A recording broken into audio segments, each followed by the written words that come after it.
Ochiaya. Bido kawa umetoka na share Kalisia.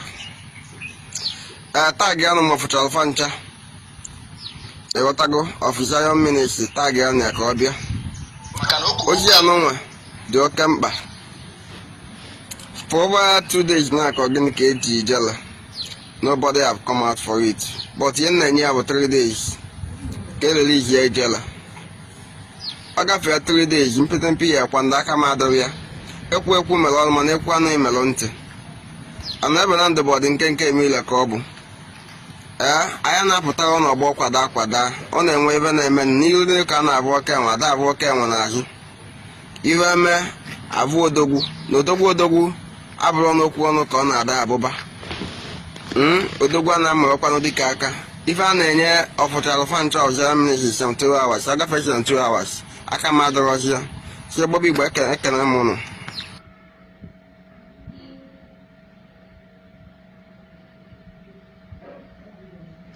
Igbo ekene m ụnụ ka aka ụnụ melụ onye na-ekwu okwu bụ chief dọkịta mmadụ abụ chief anyị Chukwu igwe anụ n'ebe na ndụ karịsịa na mmụọ na-ebe mmanwụ ọzọ Nijela na-agbagokwanụ n'ọgbọ Nijela na onye bụ eze mmanwụ ama aka si igbujikwana aka n'elu ụwa na-enwekwara ibe ọzọ mma anya n'elu ụwa na-abụkwa n'ọgwụ ka n'ebe na ndụ na-agwọ mmanwụ mụ na-ebe mmanwụ ndị ilo Jalo bonu mafuta fanta na bụ Ebuka Obi bụrụ nke ndị Zion Ministry. Saya na bụ na ndụ na-akpụ ya na-abịa ka pịawa ya ụgbọ azụ enwe m aka ọrụ ọzọ.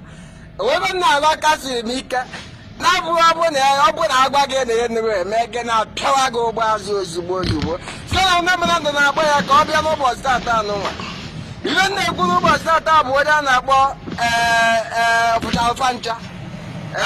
Say no the powerless. No move on Nabanando. Mune Piano Sata no. Say Ebuka Obi Evangelist Ebuka Obi. Say Nabanando. Say no boy scammer.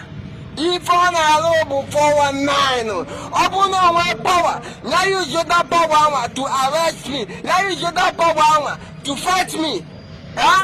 Egwada tia ifola dem Ebuka Obi we nesani for ya mo mali for ya mo wo pa we ada alu na ojeme debulu ofi Ebuka ogede geme ya arrest nkana Ijele that is king of the game geme ya arrest because we ada alu mmadụ use okwu ọnụ ka mmadụ gwa gị geme ya arrest because your power is no longer working.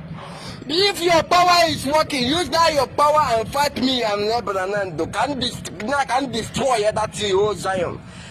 All the old followers, here and I fight for you. Have I been on my inbox near Delta? I could see going on no.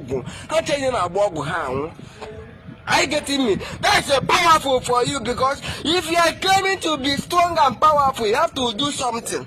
Are you getting me? Jalen Gwana Futafanta, San and Lebanon does not the powerless. When you phone low or at all, and Nebanando is talking, and you push the person to talk where me and Nebanando is talking. Sing another powerless, Lamu Punya, away for him and Abiame, Eguada, Tisikayaka, or German Nebananda arrest the Kafian log Megan and destroy that the whole Zion. I'm one queer Mamuneba, Mamu Johnny say when you wake and I'm Emanase na he who the gods want to destroy, they first make mad.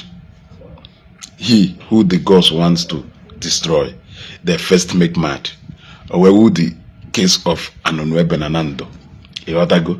Emma, this guy put us in important in as much as now people Ebuka Obi na ignore a log of wood. Look at somebody Ayayanando Chuloso Nanando. Uwoma ka Ayayanando si Nando relocate to emergency Lagos. Or maka ife na posisi ano kono na egent. Okwu wele okwu nke ize kwuchi okwu na Nando baya ya Nando ifo bolie.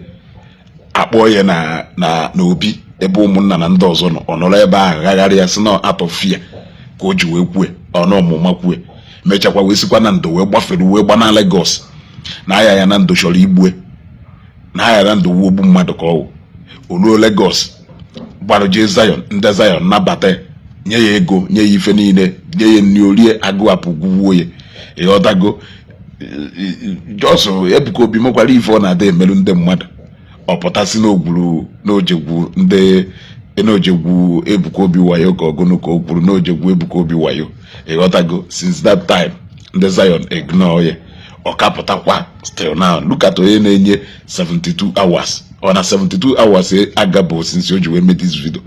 72 hours aga na since o ji wee mee this video. Oche na this one ya aga ka other ones nwere ikekwa after 2 days or 3 days release onye a, mana ọmụha na aka ji Ijele karịrị akarị ịghọtago. 72 hours aga na. Then in terms of ịda akpọ Ebuka Obi scammer, si Ebuka Obi ọmara ife ọ ya eme nya bịa mee ya, anụnụ ebe na ndụ ịmana ndị be anyị dugodu na ide nene mmadụ na-eme mistake ha dụọgodu na ịkọlụ onye ahụ back to order. Onwe ka o si ruo echi niile kịta, onwe ka aka si wee palụ ife ndị mmadụ ya ekwu wee ife ọwụ na-ekwuru ka ụnụ ya respond to, ife ọwụ na-ekwuru ka ụnụ ya respond to. Mana ụnụ fụ onye ahụ mgbe ọ na-agafe ụzọ ọ na-aya eje kọlụ onye ahụ back to order. Look at anụ ebe na ndụ, a very small boy dị etu enweghị ife ọchị, a very small boy do like this. Ke ndị nwana ya na-akụ ọgwụ nwere ọgwụ ọkwa ọsọ ka nwa dibịa dọka si na ndụ gbafere. Ọ na nwa dibịa dọka nwere ike ịhapụ be nna gị gbafuo ịghọtago. Ọ na nwa dibịa dọka nwere ike ịhapụ be nna gị gbafuo gbana Lagos na-achọrọ igbu ilusie Lagos wee wuru onye ịma na captain ka ọ na Lagos ka ije ma ya aka n'anya. Afaghị ụsọrị ịma na asị na ụkpana na-ele ọkụ n'aha mmanụ ọsị na ahụ amaka and ụkpana okpoko buru hụ ntị shirie rie adụ tụọ onwe gị. Ịma na nna ala ka ịma ọkwa mmiri bifo ozo aka akwụkwọ nwanne unu nwoke ezugo darụkwụnụ. Igbo bụ Igbo ekene m ụnụ ka aka ụnụ melụ. Onye na-ekwu okwu bụ Chief Dr. mmadụ abụ Chief anyị Rochukwu igwe anụ n'ebe na ndụ karịsịa na mmụọ na ebe mmanwụ ọzọ Nigeria na-agbago egbanụ n'ọgbọ Nigeria na onye bụ eze mmanwụ. Ama aka si igbujikwara aka n'elu ụwa na enwekwara ife ọzọ mma anya n'elu ụwa na-abụrụkwa n'ọgwụ ka n'ebe na ndụ na-agwọ. Mmanwụ mụ na ebe mmanwụ ndị ilo jọọ mgbe ọnụ ma ọbụcha ofe ncha na abụ Ebuka Obi bụrụ nke ndị Zion menesi si ya n'ebe na ndụ na-akpọ ya na-abịa ka pịawa ya ụgbọ azụ enwere m aka ọrụ ọzọ. Ewebe nna ala aka siri m ike na-abụrụ ọ bụ na agwa gị na enugwu eme gị na-apịawa gị ụgbọ azụ ozugbo si ya n'ebe na ndụ na-akpọ ya ka ọ bịa n'ụbọchị tata anụnwa. Ihe m na-ekwu n'ụbọchị tata bụ onye a na-akpọ ọfụcha ofe ncha si no the powerless na mụba na ebe na ndụ mụ na-ekwu ya n'ụbọchị tata anụnwa. Si Ebuka Obi bụ Evangelist Ebuka Obi si ya n'ebe na ndụ si na ọ bụ scammer. Ife ọ na-alụ bụ 419. Ọ bụ na onwe power ya use that power anwa to arrest me, ya use that power anwa to fight me. Egwada ya ife ada eme Ebuka Obi wee nesi anya ife ọya ma ọ maghị ife ọya ma onwere pawe a na-alụ n'ọrụ na odeme deburu ofi egbu ka ọgede ga-eme ya arrest. Nke a Ijele that's king of the game ga-eme ya arrest because pawe a ga-alụ ọrụ. Mmadụ use okwu ọnụ ka mmadụ gwa gị ga-eme ya arrest because your power is no longer working. If your power is working, use that your power and fight me and Nebanando can destroy that whole Zion. All the whole followers here and fighting for you. Hana been on my inbox near the Akosigon Hani no I'm changing a bog hand. Are you getting me? That's a powerful for you because if you are claiming to be strong and powerful, you have to do something. Are you getting me? Then gonna fantasy and Nebanando is not the powerless. Only if on a low or that low at all, and Nebanando is talking, and you wish the person to talk where me and Nebanando is talking. Sing another powerless somewhere, Punya. Away for him and I be a man, a guada, Tisika, or German Nebananda arrest the cafe, log Megan in destroy that the whole Zion. Oh, one, we are Mount was on each other, say when we wake and I'm one.